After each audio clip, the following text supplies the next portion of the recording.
For the Constitution itself declares not that control over money is most important, but that a well-regulated militia is necessary for the security of a free state. Why?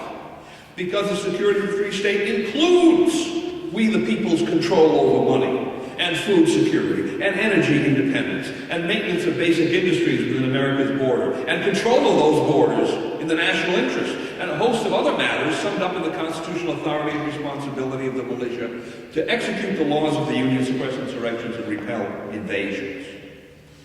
The Constitution, moreover, declares that a well-regulated militia is necessary to the security of the free state, not in the abstract, but within its own context. That is, a well-regulated militia is necessary to the security of the free state within and for the maintenance of the constitutional system. So when patriots demand revitalization of the militia of the several states, in we the people's own hands, they are not advancing some kind of anti-government agenda, but they're working for the restoration and the preservation of true constitutional government.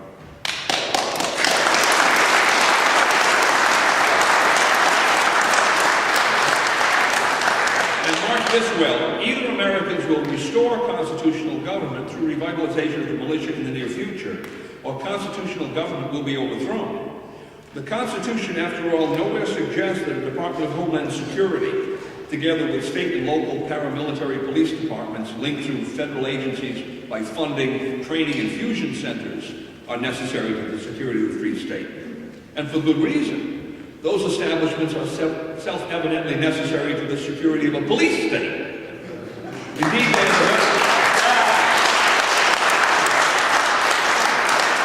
Indeed, they are the very embodiments of a police state.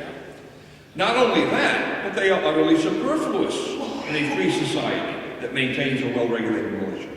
Consider the three purposes that the Federal Emergency Management Agency, FEMA, itself claims as its justification. FEMA's first purpose is national emergency recovery. Well, we the people are the nation, and the states, and every locality. The United States, the states, and the localities have no reality from and separate and independent of the people. In any emergency, because we the people will have to do the recovering, only we the people can eventually bring about recovery, and therefore we the people should direct that recovery. We don't need FEMA for that purpose. FEMA's second purpose is continuity of government. Well, we the people are the government of the United States.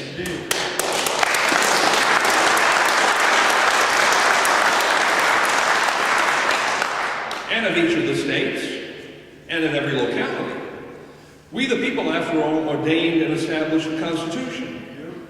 Therefore, without participation of it, indeed without control by the people at all times, no continuity of government is possible. FEMA's third purpose is combating perceived threats to the existing social and political order. Well, we the people are the existing social and political order. Who then can perceive threats to themselves better than the people? And who has a greater incentive to deal with those threats in the most timely and effective manner, and is better situated to do so? Well, self-evidently, all of the supposed purposes of FEMA can be served far more effectively, and certainly more safely, by decentralized militia composed of we the people in the several states than by some centralized bureaucratic agency composed of professional security experts in Washington, D.C. And not just those purposes either. Let's take a couple of random ones that I picked as I was finishing this address. Food security at the state and local levels might be best served by encouraging the establishment of family farms to replace many, if not most, of the huge agribusinesses controlled by these globalist corporations.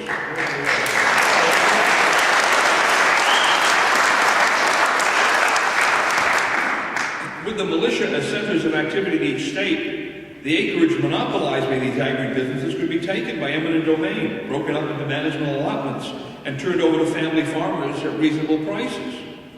Because land reform of this kind is a plainly homeland security issue, it constitutes a public purpose under that Kelo decision. Thanks to the Supreme Court.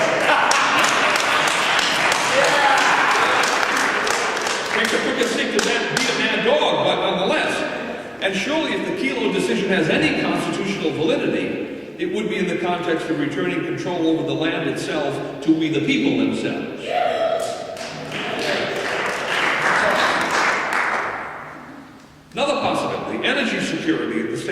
levels could be advanced by creating militia offices of scientific and technological assessment, which would investigate heretofore suppressed science and technology in this area, with the goal of perfecting, producing, and distributing new methods for the generation of energy. Every state has scientifically and technically qualified individuals who could work on such projects if they are provided with an appropriate institutional structure loyal to the people in which to operate. And I'm sure everyone here can imagine many more areas for this kind of activism using the militia of the several states as the focal points and agents for the operation. Indeed, once the militia have been revitalized, there is very little that we the people could not do to take back this country if they simply put their minds to. But the militia will never be revitalized until patriots stop talking, essentially blowing off steam, and start taking the necessary steps to get the job done somewhere in the near future.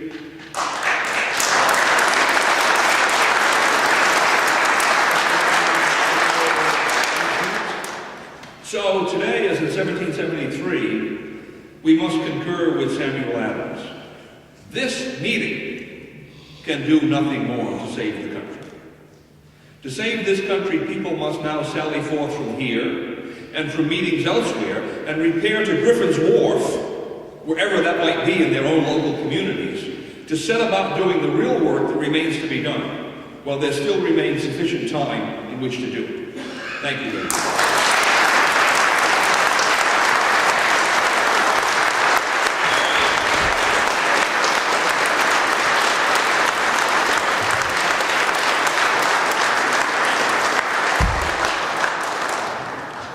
Thank you, Edwin. Our next speaker is John McManus. John was born in Brooklyn, New York in